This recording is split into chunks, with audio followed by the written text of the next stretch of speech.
আসসালামু আলাইকুম রহমতুল্লাহি ওয়া বারাকাতুহু। সুপ্রিয় দর্শক মণ্ডলী, আপনারা কেমন আছেন? আশা করি আলহামদুলিল্লাহ সবাই ভালোই আছেন। আজকে আমি যে বিষয়ে আলোচনা করব সেটি হচ্ছে বিয়ের ক্ষেত্রে আমাদের কোন বিষয়টি অগ্রাধিকার দিতে হবে, টাকা নাকি চরিত্র? আমরা বিয়ে দেওয়ার ক্ষেত্রে ছেলের কোন জিনিসটি সর্বপ্রথম দেখার চেষ্টা করব? আজকাল বেশিরভাগ মানুষই দেখে যে কোন ছেলের কি সম্পদ আছে, সে কি কাজ করে, তার ব্যাংক ব্যালেন্স আছে কিনা। তার চরিত্র নিয়ে কেউ প্রশ্ন করে না, সে নামাজ পড়ে কিনা তা নিয়ে কেউ প্রশ্ন করে না, তার ঈমান আমল কতটুকু সেটা নিয়েও কেউ প্রশ্ন করে না। অথচ আমাদের এগুলোই সর্বপ্রথম দেখার কথা ছিল, যদি আমরা এগুলো খেয়াল করি না।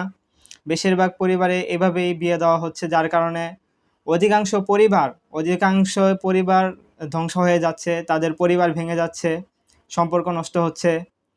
এভাবে দিনের পর দিন চলতে থাকলে আমরা সামনে দেখতে পারবো কোনো পরিবারই আসলে টিকবে না। কারণ হচ্ছে আমাদের যেভাবে বিয়ে দেওয়ার কথা ছিল আমরা ঠিক তার উল্টো পথে চলছি।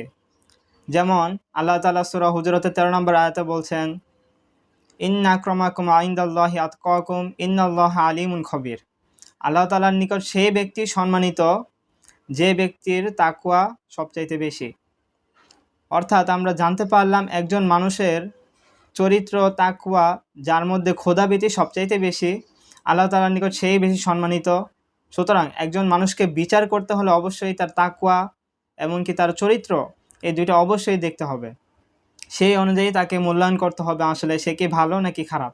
দ্বিতীয়ত, রাসূল সাল্লাল্লাহু আলাইহি ওয়াসাল্লাম বলেছেন, যদি তোমাদের নিকট এমন ব্যক্তি বিয়ের প্রস্তাব নিয়ে আসে যার ব্যাপারে তোমাদের মধ্যে চরিত্র এবং দিন সম্পর্কে কোনো সন্দেহ না থাকে, এমনকি দিন এবং চরিত্র সম্পর্কে কোনো খারাপ ধারণা, খারাপ কোনো জিনিস না পাওয়া যায়, তাহলে তোমরা তার সাথে বিয়ে দাও।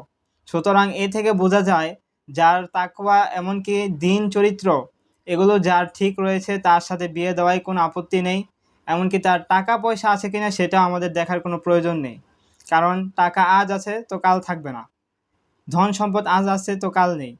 সুতরাং এটা দেখে যদি কেউ বিয়ে সম্পর্ক ঠিক করে, কোনো ছেলের চরিত্র না দেখে তার আসলে সম্পর্কটা ধরে রাখার মতো সেই যোগ্যতা আছে কিনা, তার ব্যাকগ্রাউন্ড, তার চরিত্র, সে আসলে নামাজ ঠিক মতো পড়ে কিনা, সবার সাথে তার চলাফেরা কেমন, এগুলো না দেখে আমরা যদি শুধু তার টাকা পয়সা দেখেই মুগ্ধ হয়ে যাই, তাহলে ভবিষ্যতে আমাদের জন্য খুবই খারাপ সময় অবস্থান করছে।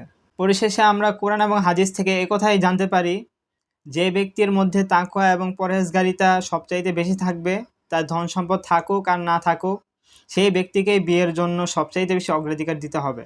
তাহলে আশা করা যায় ভবিষ্যতে আমাদের পরিবার সম্পূর্ণ সঠিক থাকবে, আর বর্তমানে হাজার হাজার পরিবার নষ্ট হচ্ছে, এ থেকেও আমরা বাঁচতে পারবো।